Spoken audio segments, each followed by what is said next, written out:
Okay, good afternoon, everyone. Welcome to the Smudcast number 908, when time travel is used correctly.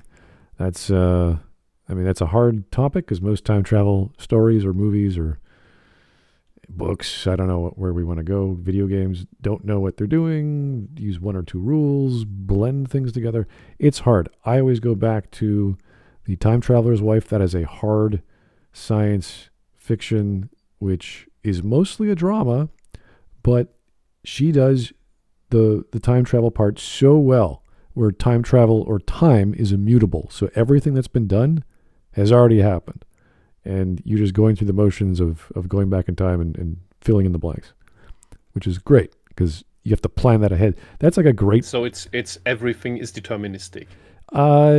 That's one way of describing it, because we don't know that until you get to the scene. And you're like, wait, we just read this. And I was like, no, we're doing it from this perspective. Oh, and you don't know that. So everything that has happened works. Like the timeline is fine. Everything is concrete. And we have all these time travelers and that everything works. So it's okay. There's no crazy like butterfly flying its wings and there's storms over Tokyo. It sounds like the opposite extreme, where then there's technically no free will because things are going to happen and they can't be changed. You have the free will to go back in time, but what ends up causing it is part of what may have made you go back in time in the first place. Which means you didn't make the decision, you just think you made the decision in order to stay sane. You make the decision, but you don't have the perspective that until after the fact. Yeah, exactly. So it's so well done because it's not about specifically time travel. Yes, it is obviously like half the story about time travel and the daughter gets time travel, but it's all done very, very well.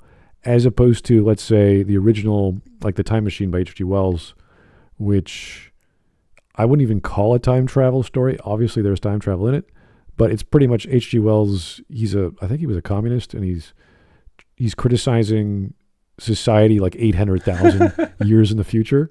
So it's kind of funny because the main character is like, oh, this is a communist utopia. And then like 2 seconds later, oh no, wait, everything's broken. I want to draw attention to the fact that it was not me who brought up communism this time. Well, that's in the first 5 minutes. No. I'm telling the basic it's okay. summary of, because H.G. Wells was a communist as far as I remember. Yeah.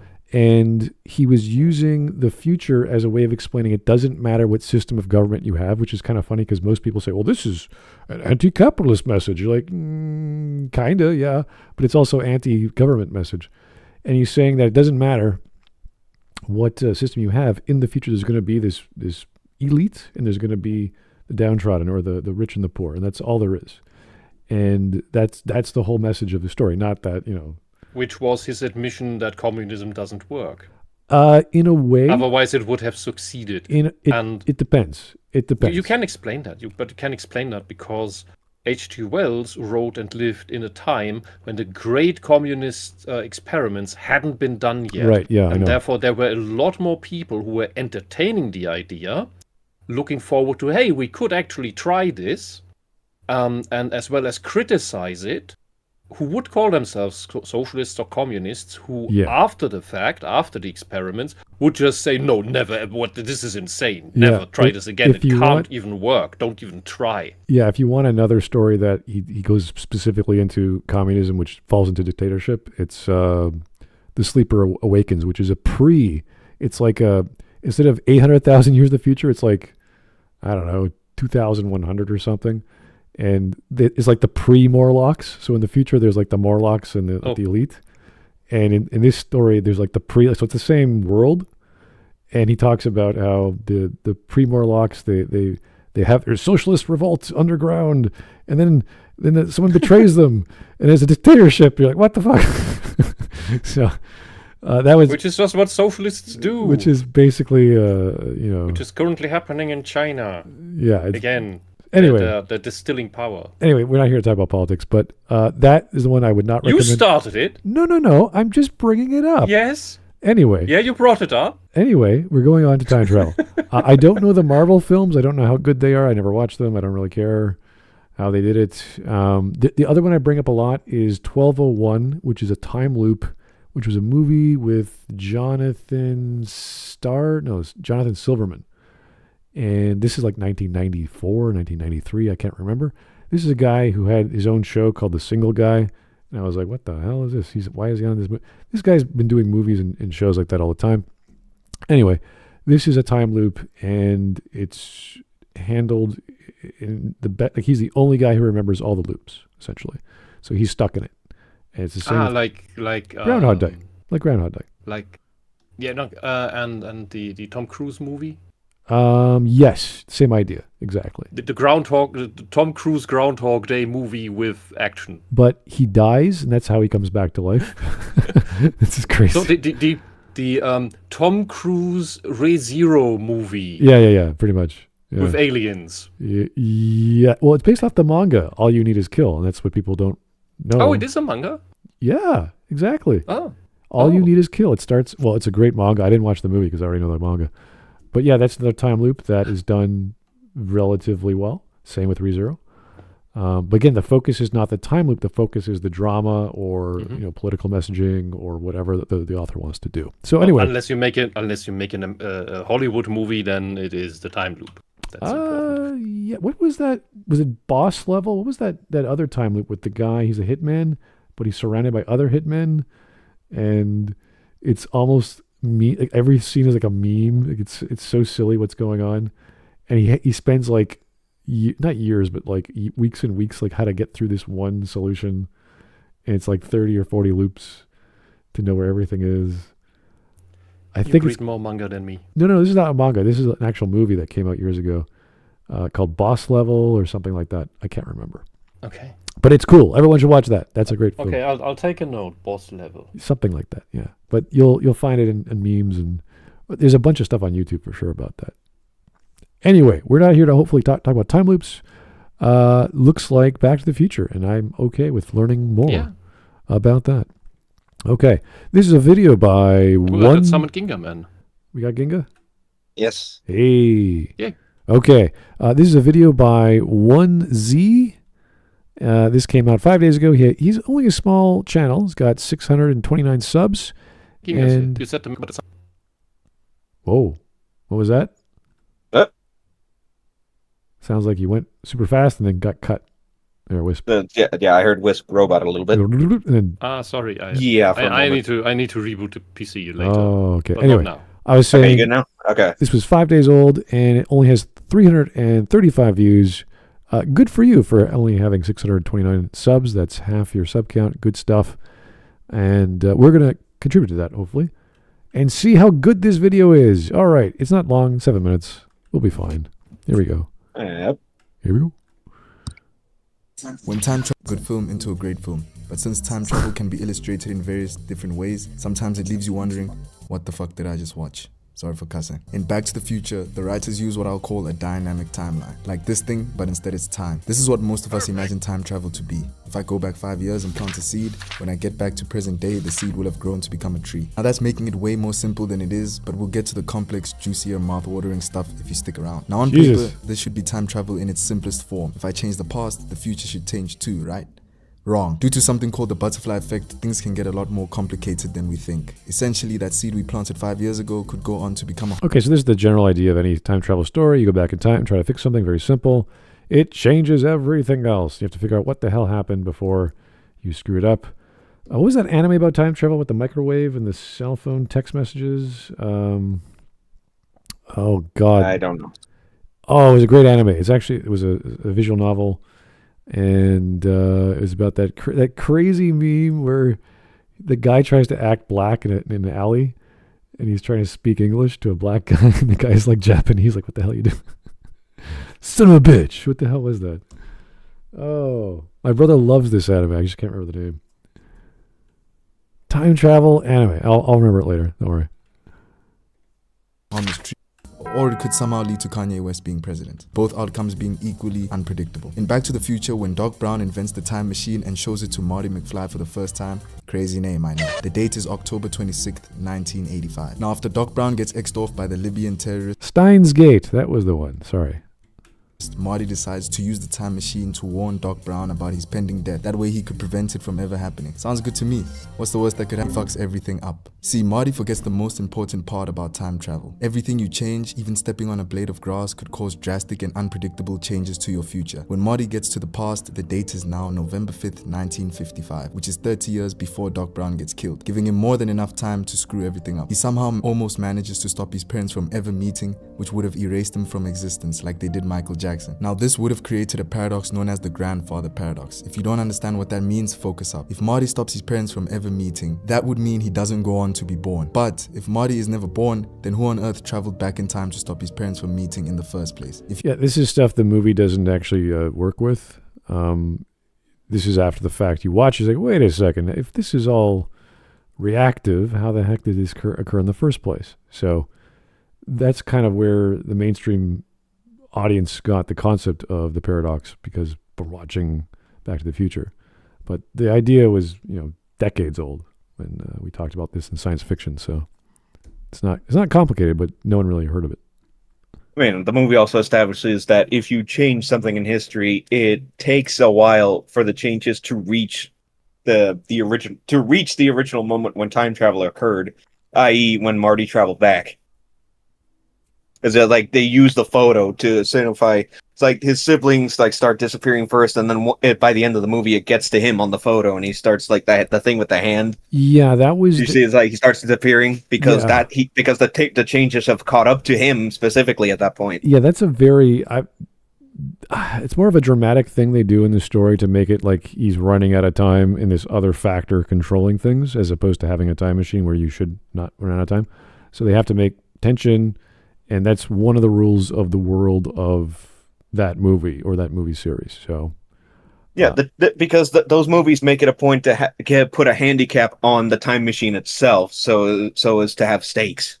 Yes, that's true, and that's fine. It's just one of those, say, timey-wimey things. If you want to talk about time travel, having things in it, variables in it that no one knows until you're like, oh, my hand is disappearing.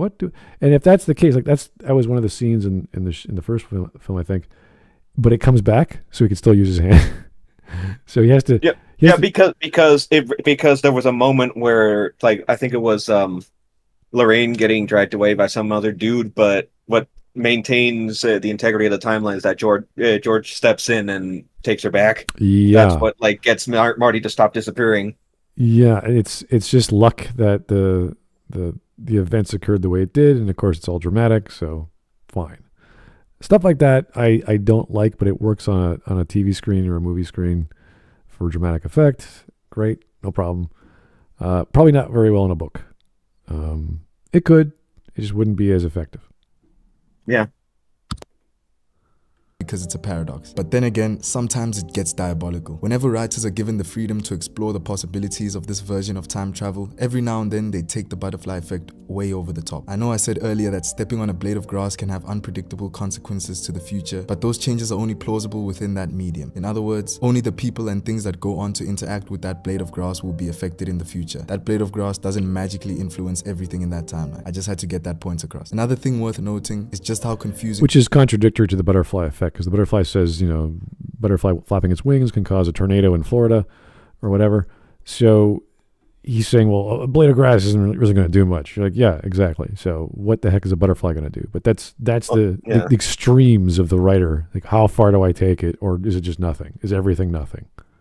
Yeah, which in the case of this movie, they kept it specifically to Marty's family. That's the most impactful changes to history, is how Lorraine and George get together and in what way. They also created the villain in Biff, who does his own thing and causes his own future to change.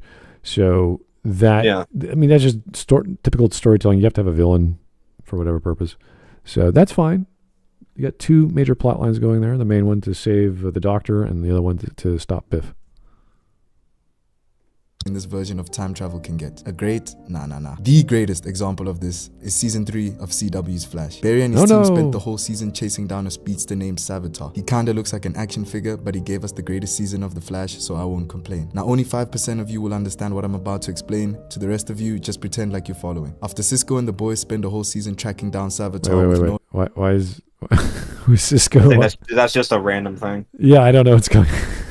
That's just that image is just unrelated. Okay. And I have seen the early season of The Flash, so if I remember something that I can like clarify for you, I'll chime in. All right, he's just throwing pictures on the screen. I'm like, what?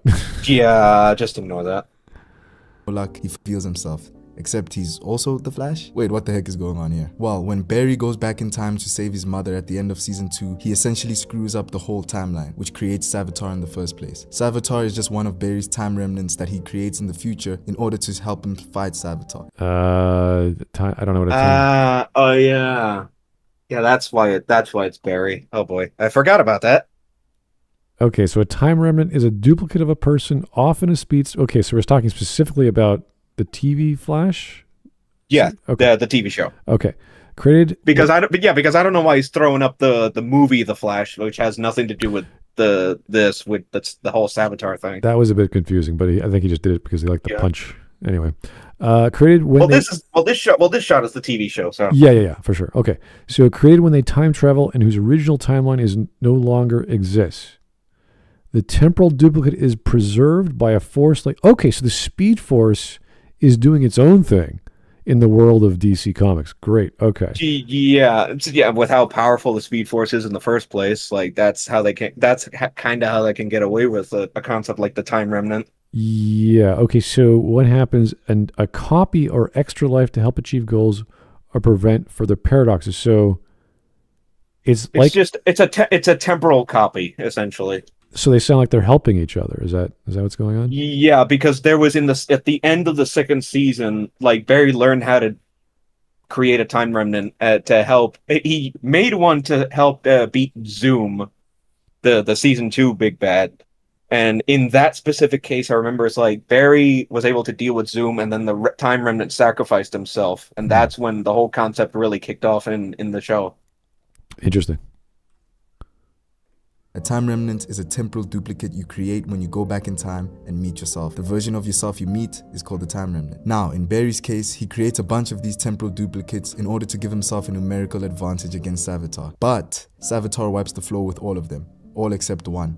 That one he doesn't kill goes on to become Savitar later on. So essentially, Savitar created himself. This is what I mean when I say having a dynamic timeline can sometimes be too much for an audience to keep up with. But for those of you who have the nerve to try and keep up, it can create moments of unforgettable cinema. But it's worth noting that the line... Okay, so that's just a twist in the story. I don't think that's an inherent...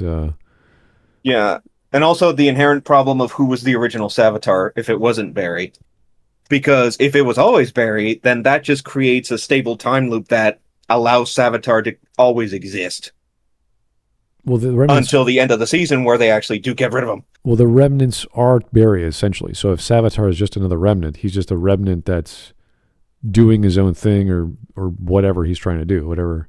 Well, the time remnant of a speedster is the same person. It's just that in cases when they are used, like, they die because they can't stick around. That's the writing explanation for it.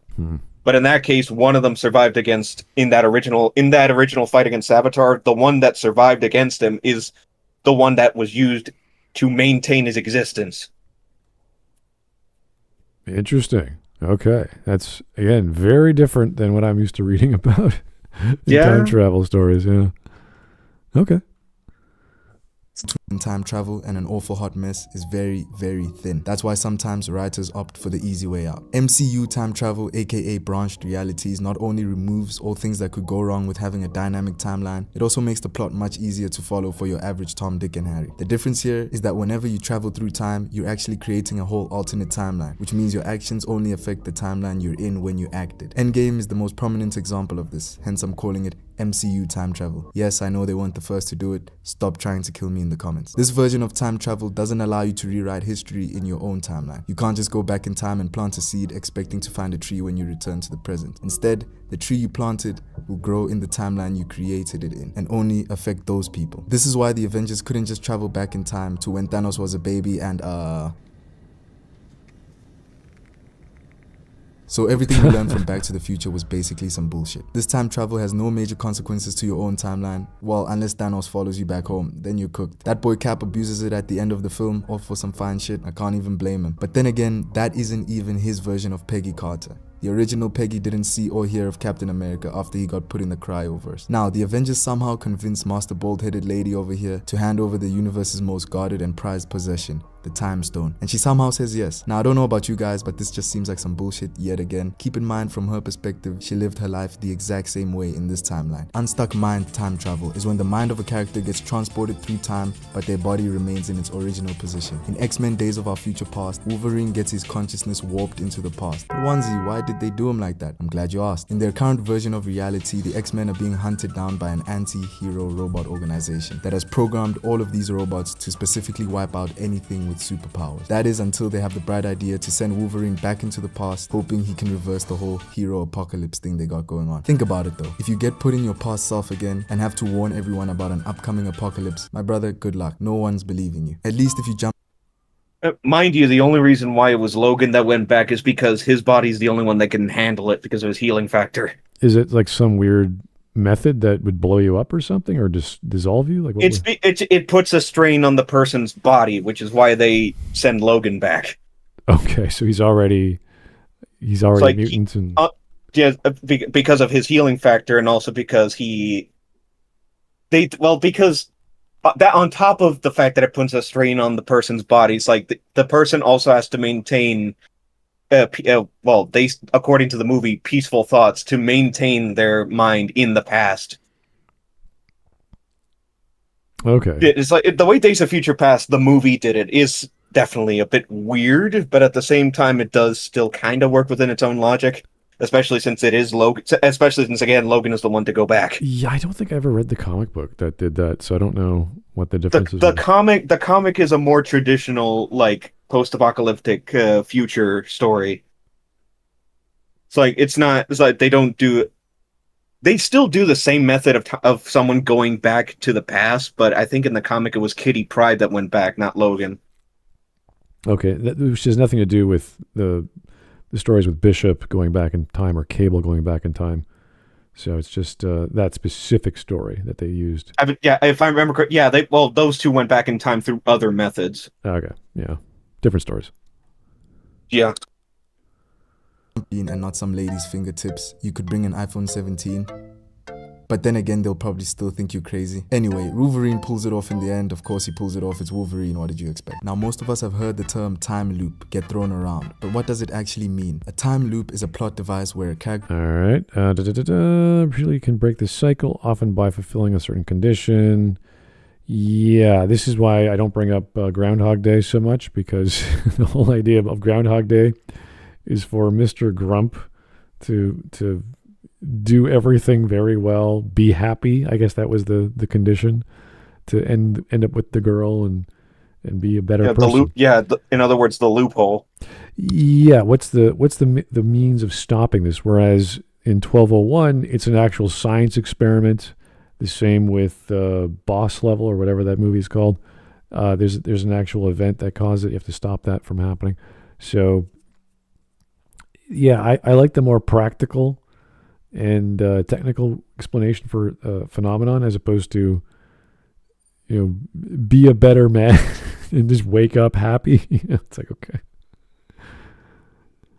relives a specific period in time repeatedly until they break the cycle, often by fulfilling certain conditions. Yes, I read that off Google. So yesterday, while scripting this video, I decided to watch a movie called Predestination. It follows the story of a time agent named John, whose primary objective is stopping a terrorist named the Fizzle Bomber. Now, on one of his attempts to apprehend the bomber, he burns his face, altering his appearance completely. Now, interestingly enough, a man shows up to help him while he's on fire, but we don't see his face. On a future mission, yes, I know, why on earth does he go back after he lost his face? I have no idea. Anyway, on this future mission, he meets someone called Jane, who describes her difficult past to him. John offers the use of his time travel to change this for her, but it turns out the man that ruined her life is just the future version of herself, and so is John. Oh, and the baby she has at the beginning of the movie, that's her too. What about the Fizzle Bomber? They're all the same person experiencing the same events over and over again. If you want a full video on this movie, let me know. Now, normally a time loop has to be triggered by something. It can't just occur on its own. When Barry Allen goes back in time to stop his mother from dying, this is the genesis that causes the Savitar time loop. In other words, a time loop is when an event's cause is the event itself. Savitar existing is the reason Barry has to make duplicates of himself in order to try and stop him. And him creating these duplicates is what creates Savitar. To this day, I have no idea why Savitar would say any of this to Team Flash. Now all he has to do is stop making duplicates, so he does, and they win. Well, that's it. Oh yeah. So the Flash did it well because they had a stipulation in the story where the creation of a problem was caused by Barry, which caused another problem, and instead of doing the whole what was the original storyline of just everything being messed up and like Batman Flashpoint, yeah, instead of that being the whole, because that's a big story.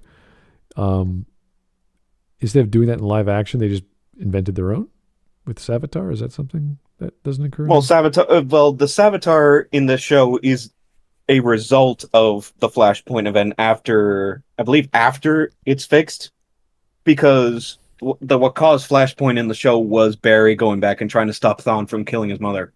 Okay. Which, based on the rules of the show and based on what the show itself says, that event has to happen at this point for Barry to become the Flash. All right, so it's not stretching out the original story too much, just saying, okay, well, after the fact, this is what happened. Yeah, it's Savitar is a result of fixing Flashpoint. Interesting. Okay. Because then in the original version of that event, like against the original Savitar, Barry created the Time Remnants to beat him, and then the last one that survived becomes Savitar, and the loop continues from there. I guess if it's explained why events occurred the way they did, you could argue, well, this plot method or this plot technique is good, or it worked well. Therefore, you could say time travel was used properly in the show. I don't know. Well, also at some point in the loop, Savitar was supposed to kill Iris, which is what makes Barry desperate to beat Savitar, which leads to the remnants being created for that fight. Huh. But they were able to break that specific part of the loop, and thus they were able to beat Savitar in the end. Okay, so it sounds as if this gentleman thinks it's good because, or the best part of the show, because there's problems that create problems, or solutions that create problems, that thus are resolved in a rational, believable manner, which happens to be time travel. Yeah, I can testify for it that like season 3 is one of the better parts of the show. I'll be perfectly honest. Great. I mean, partly because they actually they genuinely take the consequences of what Barry tried to do with Flashpoint, and then they just like build from there, which is like, it's like, thank you. This is what we want more of.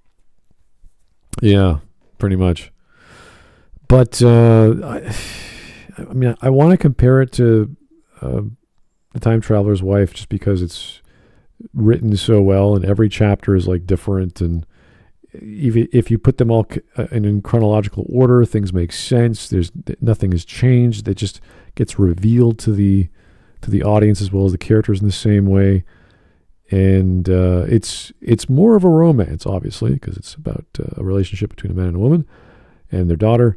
But the technical elements are written. It's something that, if you were part of a writer's circle, you'd go, wow, this is a really well thought out, structured, balanced story where there's just enough of science fiction, there's just enough of drama, and you don't get that in other stories. So I want to say, if the main plot for the Flash season, is it season 3 or season 2?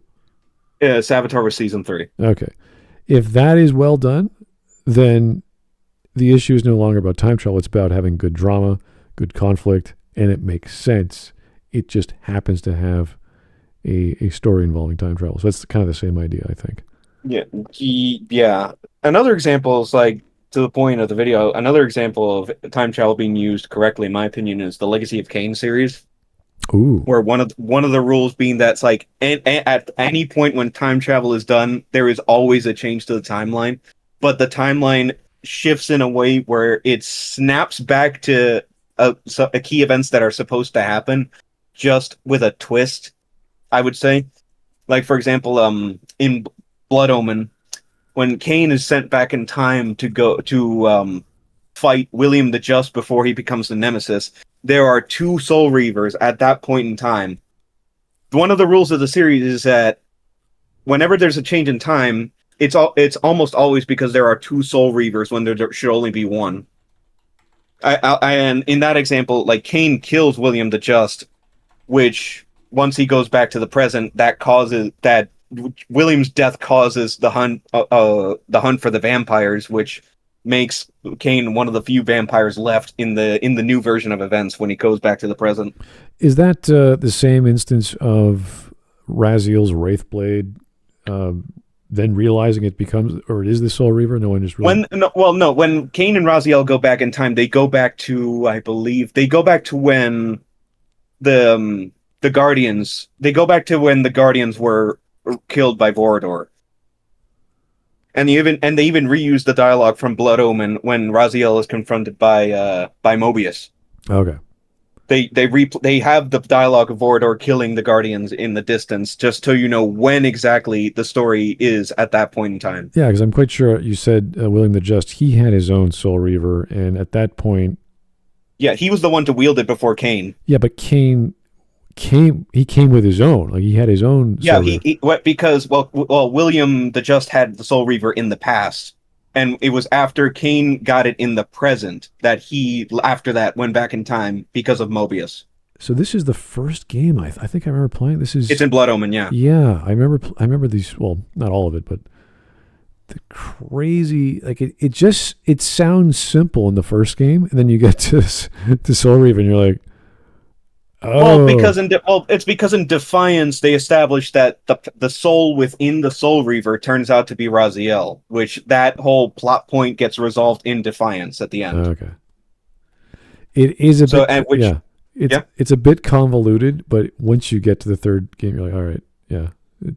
So like once you have everything that the games are willing to give you in terms of information on how everything goes down, it's like you understand what actually happened and what led up to that point. Yeah, it explains why Raziel, what he wanted to do, and why everything. So why things happened to him the way they did. Yeah, and why he's so angry, and why he doesn't realize what Cain was trying to do. Part of it is also the fact, the whole paradox of Wraith Raziel, and it killed his human self in the past, which throws the timeline into a complete frenzy. And Cain banishing him purposely, just because he needed him to be along that path. I thought that was clever. The way he did it, probably not the best. Yeah, because it's revealed later, Cain knew all along what Raziel was meant to be. Yeah, a little bit of subterfuge. I didn't like it too much, but the real made sense. Figuring it out that he's in control of the Soul Reaver. He's the one. The actual entity in the Soul Reaver choosing to die and etc. Choosing to die and give Cain the power to make everything right, to kill the Elder God. Yeah, that was a little. I'm like, it's a little magical, a little too much, but it makes sense within the context of what the Soul Reaver can do. So I wasn't that pissed off, but yeah, no, it was a bit hard. And also the fact that all the way up until the end of Defiance, Cain still had the corruption of the Guardians in him. Okay. Anyway, yeah, no, there's better examples. I will bring up Chrono Trigger just because it's more of a fun story, and I think the New Game Plus options kind of prove that. There's just like 13 different endings that have it. It's all for fun. It's not to be taken too seriously, and I do like the fact they did that though. Like the New Game Plus, you could play normally, but you could also start fighting Lavos at any point, and that based off the story at that point, you will change the entire future, which I think is just done for fun, which is great. And there's nothing complicated about it. There's nothing too difficult. It's not to be taken seriously. That's what I mean by the lighthearted nature of Chrono Trigger. It's not hard science fiction. So I would say for the most part, video games have had the best track record in terms of time travel. I say like one of the immediate examples of where it all goes completely dead ass wrong is modern Mortal Kombat, where it just takes the space time continuum and throws it out the window. That We're to the point where Mortal Kombat 11 literally takes a bit from goddamn Looper of all things. the endings are definitely special. Well, the arcade endings are a completely separate point to the point I'm making about the time travel. Oh. It's like the endings are like the usual like non-canon thing. It's like it could be canon, it could not be. It's like, but that's a whole separate point from the time travel that they actually do in the modern games in the what is commonly known as the NetherRealm trilogy, MK9, X, and 11. Have they done away with that, or are they still using it? Same I think, well, after 11, they just rebooted again into a completely new version of the setting, which is a whole other conversation. But yeah. Anyway, modern Mortal Kombat did not handle it all that well. I'll say that much. We have lost Mr. Whisp there, and yeah, it was PC issues. Oh no. Okay. Well, you have to reboot anyway. Anyway, that was a short video. It wasn't a bad video, and I'm not, against the guy. I think he did a lot of editing to make it funny. But I was hoping he did bring up time loops. That's fine. He brought up the MCU. That's fine. Yeah. I just wanted at least he acknowledged right off the bat that the MCU did its own thing with time travel.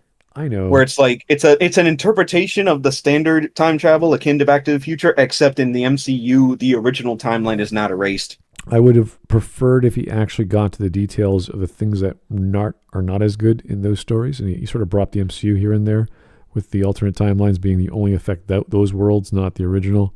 Not the exactly. Yeah. Where they treat it a little more like multiverse instead of just time travel, which is a whole weird thing that the MCU did, which is like whatever. But I mean, again, we just talked about things like Chrono Trigger or Legacy of Kain, like other examples in just video games alone that did it decently well for the most part. That's why the issues like in Steins Gate is so... It's the same problem where you do something and that causes another factor, like someone's death, and you have to fix that. And even if all they're doing is sending a text message through the microwave, even if they're just doing that, they're causing these ripple effects, which I thought was really neat. So when you simplify the technology or the technical aspect of time travel and focus on the effects of it, it's all about trying to wind back time and fixing the thing you did so you don't cause a bigger problem, but still correcting the original. So that is usually what's going on in these stories. So that's why it's like, okay, what is the best example? I always go down to the hard science fiction version that does it right, which is the time traveler's wife. So in every other case, it's always the other problem. It's a message by the writer, like H.G. Wells, which has nothing to do with time travel outside of going to the future and seeing what happened. So, yeah, no, it's not nothing I could write home about. Nothing.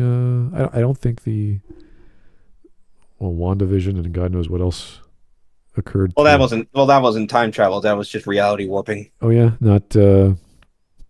Like the early episodes were just used to reference like earlier, like older eras of television shows. That's really all they did in the early episodes until the big reveal that it was reality warping. Not the Universe of Madness or any of those other Multiverse of Madness. No, that's not time travel either. Okay, interesting.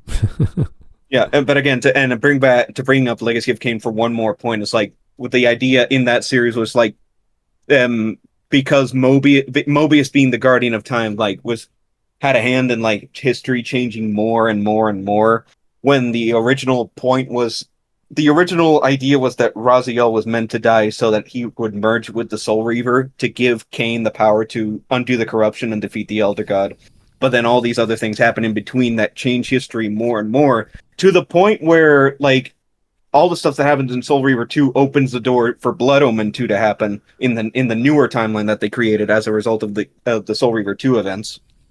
And it was supposed to culminate in the Dark Prophecy, the sequel to Defiance, where it's like the two Kanes would converge in a way, but setting aside the fact that didn't happen, that was gonna be where like the whole thing with the time travel was supposed to end up. Like Kane, like the older Kane was meant to survive all the way up to this point where he would fulfill his destiny as the Scion of Balance, despite all the time travel that occurred for him to get there. I do remember that they also chose a canon ending to Blood Omen. I think it was, which was the evil ending. Yeah. Which, hey, that's at least a change of pace from what was the standard at that point in time in the 90s. Yeah, there was no imports, but still, they just went, this is what happened. This is the one you chose. I mean, you could choose between either the good ending where Kane sacrifices himself to stop the corruption of the Guardians, or the evil ending where he takes over the world. And they went with Kane takes over the world. It's if nothing else, it was at least an interesting swerve that the developers decided to take with the story at that point. Which is a lot different than the ending to, was it Human Revolution? Human Revolution, where they just chose the canon ending of blow everything up.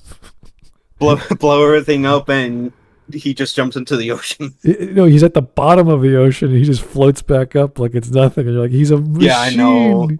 How does he float? Anyway. That's not time. For that, I just assumed that his cybernetics are just like lightweight enough to. I don't know. At least it wouldn't weigh like a ton per appendage or something like ridiculous like that either. Fair, at least that's a fair point. Who knows?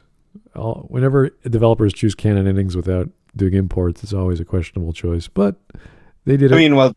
Well, that's why a lot of Star Wars games just go with the light side ending, no questions asked. Oh. In terms of canon endings like that, which, I mean, mind you, that's because of the mandate. That was the mandate at LucasArts. Like, light side ending or Jedi ending or whatever is always the main ending with a lot of those Star Wars games. Which is fair because that was like George Lucas's whole like ethos with the Force alignment stuff. And correct me if I'm wrong, it's like light side is canon for the KOTOR games, isn't it? For the first one, as far as I know, I don't know if the second one cares. I do know that the online game does its own thing. The MMO, yeah. Yeah, so... No, that's fair. I know Force Unleashed 1 and 2 light side is canon for both. Oh, with Revan being light side? Okay. With Starkiller in that case. Oh, Starkiller. Okay, I thought did I say Force? I meant to say Force Unleashed. If I didn't, say yeah, it was like I don't think they.